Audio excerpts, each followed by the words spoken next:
Buenos días, buenas tardes o buenas noches.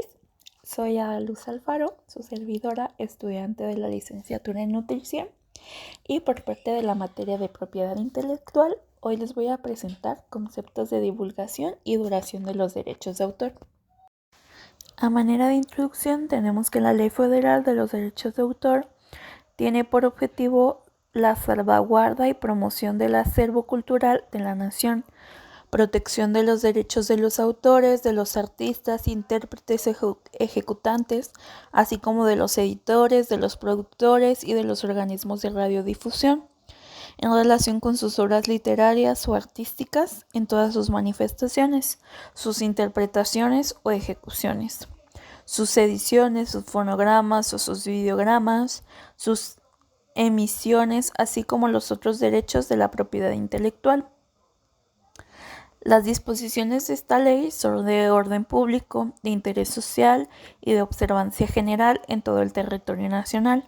Su aplicación administrativa corresponde al Ejecutivo Federal por conducto del Instituto Nacional del Derecho de Autor y en los casos previstos por esta ley del Instituto Mexicano de la Propiedad Industrial. Primero tenemos el concepto de divulgación. ¿Qué es esta? Según el artículo 4 de la Ley Federal de los Derechos de Autor 2020, define las obras divulgadas como aquellas que han sido hechas del conocimiento público por primera vez en cualquier forma o medio. Bien puede ser en su totalidad, en parte o en lo esencial de su contenido o incluso mediante una descripción de la misma. Esto implica que una obra se considera divulgada cuando se pone a disposición del público por primera vez, sin importar el medio utilizado.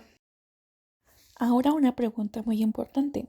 ¿Cómo podemos plasmarlos en un medio físico?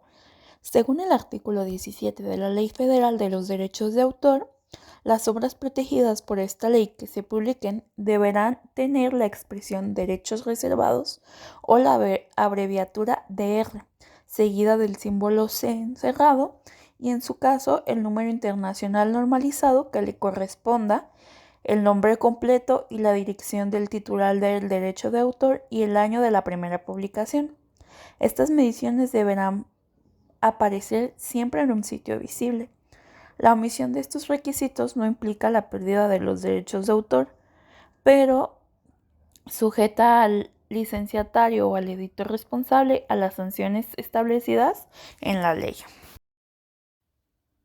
Duración de los derechos de autor. Según el artículo 29 de la Ley Federal de los Derechos de Autor, los derechos patrimoniales sobre una obra perduran durante la vida del autor y hasta 100 años después de su muerte, contados a partir del año siguiente al de su descenso.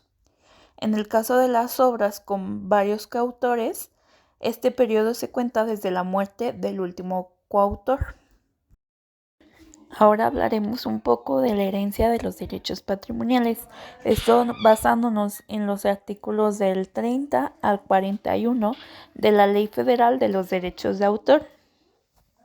Los derechos patrimoniales pueden transferirse libremente mediante licencias de uso o transmisión de derechos, pero deben formalizarse por escrito y registrarse en el Registro Público de los Derechos de Autor para ser válidos ante terceros.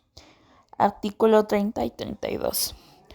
La transmisión debe ser onerosa y temporal, con una duración estándar de 5 años, salvo excepciones que justifiquen un plazo máximo de 15 años. Artículo 33. Además, el autor o titular debe recibir una remuneración fija o proporcional a la explotación de la obra, y este derecho es irrenunciable. Artículo 31. El derecho de autor no se transfiere con la venta del objeto material que contiene la obra, salvo que se pacte exclusivamente lo contrario. Artículo 38. Los derechos patrimoniales no pueden embargarse ni usarse como garantía, aunque sí pueden embargarse los ingresos generados por su explotación. Artículo 31. Como referencia se usó únicamente el documento de la Cámara de Diputados, en donde pueden encontrar la Ley Federal de los Derechos de Autor completa, que esta fue actualizada por última vez en el año 2020. Por último, muchas gracias por su atención. Espero que les haya sido de ayuda, que me hayan entendido un poco más sobre qué es la divulgación, cómo se puede realizar o se debe realizar, cuáles son los derechos patrimoniales y cómo se pueden heredar. Si les quedó alguna duda, la pueden o lo pueden revisar en la referencia anteriormente proporcionada o dejarla en comentarios y ver si yo se las puedo resolver. Nuevamente muchas gracias y hasta pronto.